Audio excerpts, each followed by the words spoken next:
The next day, Jesus entered Jerusalem with a purpose.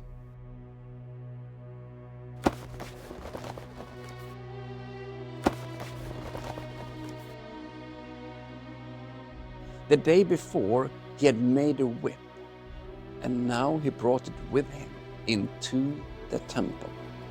As Jesus entered the temple, we can expect that tens of thousands of people were already present, preparing for the sacrifices during Pesach, what we call Passover. According to the Torah, the sacrificial lamb was to be selected on the 10th of Nisan and slaughtered on the 14th. That means that Jesus entered the temple at the very moment when tens of thousands of pilgrims were choosing and purchasing their sacrificial lambs. And now, filled with righteous indignation, Jesus began to drive out those who were turning the temple into a marketplace. He drew out the merchants. He overturned the tables of the money changers and knocked over their chairs. He released the sheep and the cattle, and he acted with force to remove everything that did not belong in the house of God. He did not even allow anyone to carry anything through the temple courts. It is written, "My house will be called a house of prayer, but you are making it a den of robbers." And then he sat down and he taught the people how the temple should be revered. It's not that Jesus did not love the temple. He loved it more than any other place on earth. It was the place where his Father in heaven dwelt. Nor was he in opposition to the Jewish faith or to the beliefs found in the Holy Scriptures, the Torah, the Scriptures, and the prophets, what we as Christians call the Old Testament. Jesus was born a Jew. He lived as a Jew. He taught like a Jew, and he went to the temple as a Jew. For him, the temple was normal business. So his problem was not the temple or the Jewish faith, but what the authorities had done with the temple. And all this took place in a vast area, the court of the Gentiles, a space covering more than 36 full-size soccer fields. It was enormous, and it was filled with people everywhere, who all of them thought that Jesus was a great prophet or the Messiah, so the tension was immediate. The leaders, led by Caiaphas, the high priest, were forced to respond. So they approached Jesus and asked him to silence his followers and the children who were praising and exalting him. Hosanna to the Son of David. Do you hear what these children are saying? Yes, have you never read, "From the lips of children and infants, you, Lord, have called forth your praise"?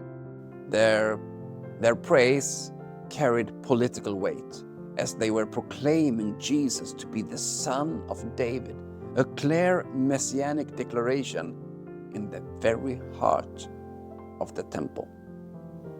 The leaders asked Jesus to rebuke the disciples and the children, but he refused. As Jesus acted in the temple, the people and his disciples hung on his every word. He held the attention of the masses. He even performed miracles at the temple area, and the people stood in awe. Some asked, "Who is this? Who is he?" Others replied, "This is Jesus, the prophet from Nazareth in Galilee." So the whole crowd in the temple were stirred because of Jesus, and some, very likely, began to wonder whether he was the Messiah or a great prophet. According to the Gospels, even some members of the Jewish council believed in him, perhaps even many. But they followed him in secret, afraid of losing their position. Because the chief priests, the elders, and some Pharisees had declared that anyone who acknowledged him would be put out of the synagogue. And still the movement around Jesus was immense, even because of those threats. And the whole city was stirred. And in this context, we begin to understand the reaction of Caiaphas, Annas, and parts of the Jewish council. They wanted to eliminate Jesus. In that moment, Jesus had effectively taken control of the entire temple. It was he that controlled the temple and what was happening. He had not just challenged the system, he had stepped into it as its highest authority. And had it not been for the support of the people, the high priest would likely have sent the temple guard to arrest him immediately. But now Caiaphas could not act because Jesus was surrounded by thousands, even tens of thousands of supporters.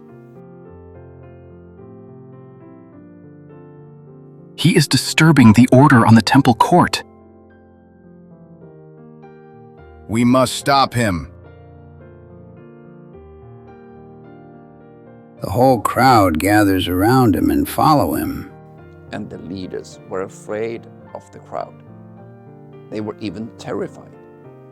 Caiaphas expressed it clearly. If we let him go on like this, the Romans will come and take away both our place and our nation and our temple. So they were trapped.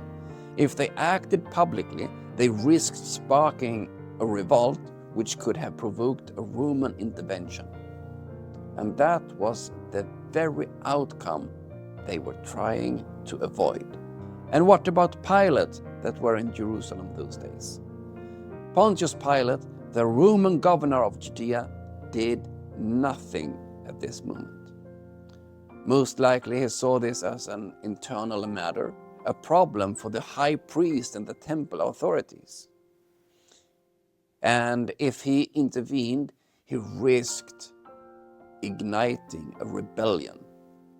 And with only a limited number of troops in Jerusalem, he was not in a position to handle a large uprising. So he did nothing. The situation could still escalate. So he waited and he watched. And for a brief moment in history, Jesus stood in the temple, acting with an authority that no one dared to challenge, surrounded by tens of thousands of followers. And tension spread throughout Jerusalem. In hushed conversations, people spoke about him in secret because they were afraid of being expelled from the synagogue. No one was neutral. Everyone had some kind of response to him as these events unfolded. His disciples and the crowds were now closer than ever to seeing their hope of a restored Israel come to life with Jesus as their king. The temple authorities risked losing their position, their influence, and their control. If they did nothing, the movement around Jesus could take over.